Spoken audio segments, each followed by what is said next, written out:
আসসালামু আলাইকুম। আশা করি সবাই ভালো আছেন, সুস্থ আছেন। গত ভিডিওতে আমরা আইফ্রেম নিয়ে কথা বলেছিলাম। আমরা W3 স্কুল থেকে দেখেছি আসলে আইফ্রেম কিভাবে কাজ করে, আইফ্রেম কতটা ইম্পর্ট্যান্ট এটা আসলে আপনারা বুঝতে পারছেন। আইফ্রেম দিয়েতে মূলত আপনার একটা ওয়েবসাইটের ভিতরে আপনি আরেকটা ওয়েবসাইটকে দেখাতে পারবেন, তারপরে ইউটিউব থেকে ভিডিও দেখাতে পারবেন, যেমন গুগল থেকে ম্যাপ দেখাতে পারবেন। এরকম এই ধরনের কাজগুলোর জন্য আইফ্রেম প্রয়োজন। আচ্ছা, পরবর্তীতে আমরা দেখি যে HTML জাভাস্ক্রিপ্ট আছে। তো HTML জাভাস্ক্রিপ্ট আমাদের এই মুহূর্তে বোঝানোর জন্য প্রয়োজন না, খালি এটা মনে রাখবেন যে HTML লেখার জন্য, HTML এর মধ্যে জাভাস্ক্রিপ্ট লেখার জন্য স্ক্রিপ্ট নামক একটি ট্যাগ আছে, যে ট্যাগটা ইউজ করতে হবে। এখানে দেখেন বলছে যে the HTML script tag. The HTML script tag is used to define a client side script. মানে যে আপনার ওয়েবসাইটের ভেতরে জাভাস্ক্রিপ্ট কোডকে লেখার জন্য স্ক্রিপ্ট ট্যাগ ব্যবহার করতে হবে। স্ক্রিপ্ট ট্যাগের ভেতরে আপনি জাভাস্ক্রিপ্ট কোড লিখতে পারবেন। আচ্ছা, স্ক্রিপ্টের যে স্টার্টিং এটা এবং এন্ডিং এটা। তো এই মুহূর্তে যেহেতু আমরা জাভাস্ক্রিপ্ট শিখতেছি না, সেই জন্য আমরা এখন জাভাস্ক্রিপ্টের কিভাবে লিখতে হয় বা জাভাস্ক্রিপ্ট কিভাবে কাজ করে এগুলো নিয়ে কথা বলবো না। তো যখন আমরা পরবর্তীতে জাভাস্ক্রিপ্টের ক্লাস নিয়ে আসবো, সেই মুহূর্তে আমরা স্ক্রিপ্ট ট্যাগ কীভাবে ব্যবহার করতে হয় এগুলো নিয়ে দেখব। আচ্ছা, তারপরে আছে HTML file path. HTML file path এই বিষয়ে আমরা অলরেডি কথা বলেছি, যে উপরে যে আমরা HTML ইমেজ ট্যাগ নিয়ে কথা বলার সময় আমরা HTML ফাইল পাথ নিয়ে অলরেডি কথা বলেছিলাম, যে আসলে HTML ফাইল পাথ কি, যেটা আপনি মনে করেন আপনার ওয়েবসাইটের ভিতরে একটা ইমেজকে দেখাতে চাচ্ছেন, তার জন্য আপনার লোকাল ইমেজকে যেভাবে সোর্স করা হয়, এই সোর্সের ভিতরে যেমন লেখা আছে যে দেখেন picture.jpg, তারপরে images/picture.jpg, এইগুলাই হচ্ছে আপনার ফাইল পাথ। মানে ইমেজ কোথায় আছে এটাকে আপনার ইমেজ সোর্সের ভিতরে দেখানোকেই এখানে ফাইল পাথ বলা হয়। এরকম আপনি শুধু ইমেজ না, আপনি যে কোনো ফাইলকে দেখাতে পারেন। আপনার যেমন CSS ফাইলকে দেখানো হয়, তারপরে জাভাস্ক্রিপ্ট ফাইলকে দেখানো হয়, ফন্ট দেখাতে পারেন। তো সব কিছুই আসলে ফাইল পাথ বলতে ফাইলকে আসলে কোথায় আছে আপনার ফাইল, সেটাকে আপনার ব্রাউজারকে দেখায় দেওয়ার জন্যই ফাইল পাথ বলে এটাকে। আচ্ছা, পরবর্তীতে আছে HTML হেড। আমরা HTML হেড ট্যাগ নিয়ে আসলে কথা বলছি। HTML হেডের মধ্যে কি আছে? The HTML head element is container for the following element: title, style, meta, link, script and page. তো হেড ট্যাগ হচ্ছে আপনার, তো আমরা কোড এডিটরে যাই, আইফ্রেমটুকু উঠাই দিই। এইটা হচ্ছে হেড ট্যাগ। হেড ট্যাগের মধ্যে আমরা কি লিখি? মেটা লিখি, টাইটেল লিখি, এটার মধ্যে আমরা স্ক্রিপ্টের ফাইলটাকে ইনক্লুড করি বা CSS ফাইলটাকে ইনক্লুড করি।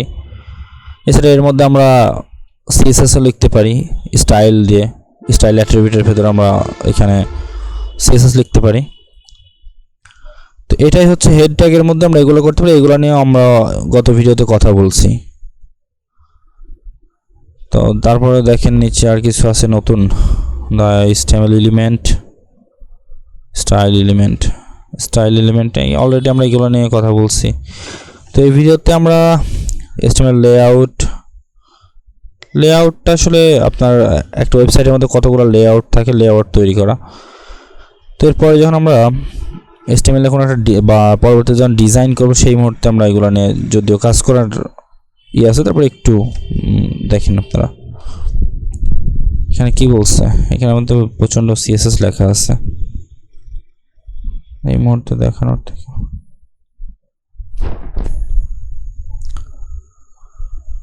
আচ্ছা, H2 দেন এখানে লেআউট বলতে আপনার হেডার কোনটুকু, ফুটার কোনটুকু, এগুলো বোঝানো হয়েছে। যে হেডার ট্যাগের ভিতরে হেডার নিচ্ছে, এটা হেডার, দেন একটা সেকশন নেওয়া হয়েছে, সেকশনের মধ্যে নেভিগেশন নেওয়া আছে, নেভিগেশন এই পাশে, আর তারপরে আর্টিকেল এবং তারপরে ফুটার।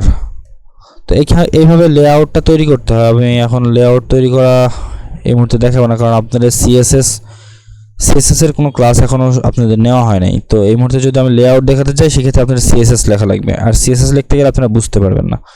পরবর্তীতে যখন আমরা সিএসএস শিখবো সেই মুহূর্তে আমরা লেআউট বা আদার্স হেডার ফুটার কীভাবে তৈরি করতে হয় এগুলো নিয়ে পরবর্তী ক্লাস নিয়ে আসবো। আচ্ছা, রেসপন্সিভ কি একটু দেখেন। রেসপন্সিভটা হচ্ছে আপনার প্রত্যেকটা মোবাইল ভার্সন বা মোবাইলে, আপনার ট্যাবে, আপনার ল্যাপটপে, আপনার যত বড় মনিটরের সাইজ অনুযায়ী আপনার ওয়েবসাইটটাকে দেখানোর জন্য আমাদের রেসপন্সিভ করতে হয়। এখানে দেখেন রেসপন্সিভের জন্য কি করছে, সেটিং ভিউপোর্ট মেটা, এই যে একটা মেটা ট্যাগ লিখতে হবে ভিউপোর্ট। তারপরে দ্বিতীয়ত কি করতে হবে, এটাও সিএসএস এর সময় আমাদের রেসপন্সিভ নিয়ে কাজ করতে হবে। তো সেই মুহূর্তে আমরা এগুলো নিয়ে কথা বলবো। আমাদের এই মুহূর্তে দেখি কি এটা নিয়ে দেখব, HTML কম্পিউটার কোড। আচ্ছা, HTML কম্পিউটার কোড কি? HTML কম্পিউটার কোড হচ্ছে আমরা যে কোডগুলো লিখি, এটা হচ্ছে HTML এর কম্পিউটার কোড। এই যে আমরা এখানে যেমন লিখতেছি যে h1 h2, দেখে h1 দেন h1 ক্লোজ,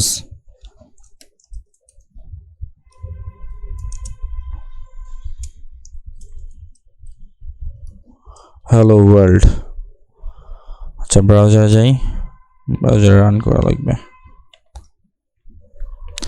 আচ্ছা, এইখানে দেখেন আমরা এখানে প্রথমে লিখছি কি h1, এই h1 লেখাটা কিন্তু এখানে দেখা যাচ্ছে না।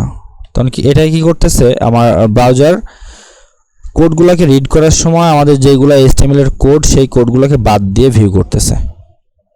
এখানে দেখেন কোড নামক একটা ট্যাগ আছে। যদি আমরা এই কোড ট্যাগের ভেতরে কোনো জিনিসকে দেখাতে চাই বা কোনো কোড লিখি, সেই ক্ষেত্রে সেটা ব্রাউজার পড়বে না, মানে এটাকে সে রিড করার সময় এই কোডের ভেতরে যা আছে সম্পূর্ণই ভিউ করবে। আপনার কোনো কোডকে মানে রিড করে সেই কোডের আউটপুটটা দেখাবে না, আপনার কোড সহ ভিউ করবে। একটু দেখেন। আচ্ছা, কোড নামক যে ট্যাগটা আছে এটার ভেতরে কি লিখছি আমরা, x = 5, y = 6, z = x + y। তো এইখানে কি হচ্ছে, আমাদের সেই জিনিসটাই ভিউ করা হচ্ছে। একটু আমাদের ওইখানে দেখাই, আমাদের এখানে যদি এটা রাখি, দেখি কি আসছে আমাদের এখানে,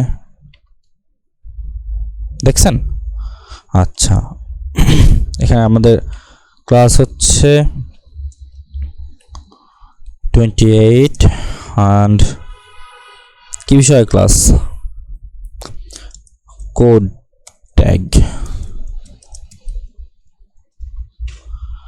এখানে যদি আমরা এই h1টাকে রাখি তো কি হয়, চলুন দেখে আসি।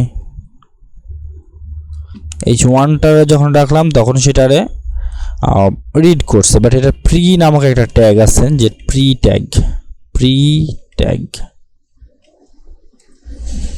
এখান দিয়ে প্রি অ্যান্ড প্রি ক্লোজ, দেন এটার ভেতরে রাখছি। তারপরেও কি হচ্ছে, কোডটাকে রিড করতেছে। চলো আমরা একটু এখান থেকে দেখি কি কিসের জন্য এভাবে রিড করতেছে output.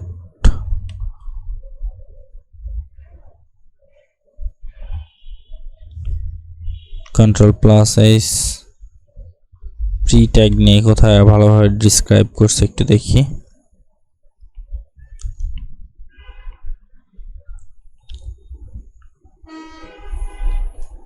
Message from my computer, result,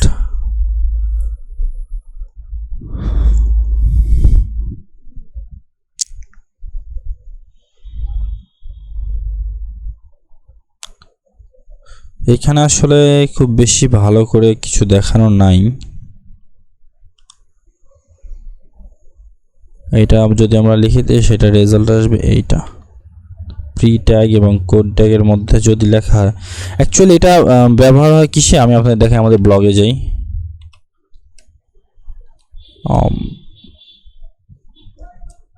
devengine.com, দেখেন আমাদের ব্লগে গেলে পরে বুঝতে পারবেন। তো আসলে কোড ট্যাগটা ব্যবহার হয় সাধারণত প্রোগ্রামারদের ওয়েবসাইটে বেশিরভাগ সময়। তো ওইখানে কি করা হয়, কোডটাকে যাতে রিড না করে, যেমন এই যে এখানে দেখেন সোর্স কোড লেখা আছে এইটা, তো এইটা হচ্ছে প্রি ট্যাগের ভেতর দিয়ে বা প্রি ট্যাগ না হলে অন্য কোনো ট্যাগের ভেতর দিয়ে দেখানো যায়, তো প্রি ট্যাগের ভেতরে সম্ভবত দেখানো আছে, দেখেন একটু। আচ্ছা, ট্রাই ইট ইয়োরসেলফ, এইটারে দেখি, এখান থেকে মেবি ভালো বোঝা যাবে।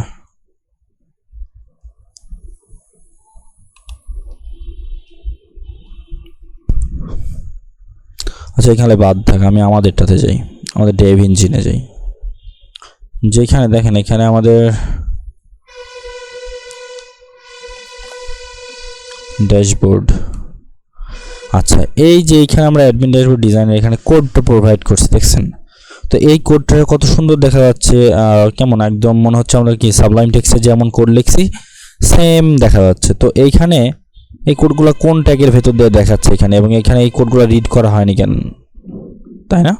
কোশ্চেন কিন্তু এটাই যে এখানে কোডগুলো রিড করা হয় নাই কেন, এবং কোডগুলোকে এভাবে একদম কোডকেই দেখা যাচ্ছে কেন, কালার হয়েছে কেন? তো কালারটা আসলে সিএসএস এ করছে। তবে এইখানে তার জন্য দেখেন আমরা কি ট্যাগ লিখছি, প্রি ট্যাগ এবং কোড ট্যাগের মধ্যে আছে এটা। এক মিনিট, এই যে প্রি ট্যাগ আছে না, দেখেন প্রি এর ভেতরে কোডও আছে।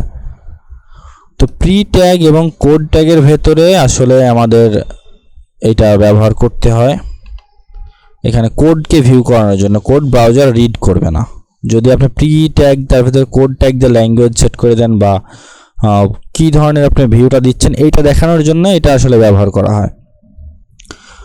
তো কোড ট্যাগের কাজ আসলে কি, কোড ট্যাগ এবং প্রি ট্যাগের কাজ আপনারা অবশ্যই বুঝতে পারছেন। এটা দিয়ে আমরা কি করি, প্রত্যেকটা ওয়েবসাইটের ভেতরে যদি আপনি কোডকে রিড না করে দিচ্ছেন আপনার ব্রাউজারকে, সেক্ষেত্রে আপনার প্রি ট্যাগ অথবা কোড ট্যাগের ভেতরে কোড লিখতে হবে। সেক্ষেত্রে ব্রাউজার এটা রিড করবে না, আপনাকে কোড সহ আউটপুট দিবে। তো পরবর্তীতে আমাদের কি নিয়ে ক্লাস আছে দেখি, পরবর্তীতে আমরা অন্য কি নিয়ে কথা বলবো। আচ্ছা, এটা ক্লোজ করি। আমরা আজকে দেখলাম কম্পিউটার কোড, পরবর্তীতে আমরা অন্য কিছু নিয়ে আসলে ডিসক্রাইব করব। আজকে পর্যন্তই, সবাইকে অসংখ্য ধন্যবাদ, আল্লাহ হাফেজ।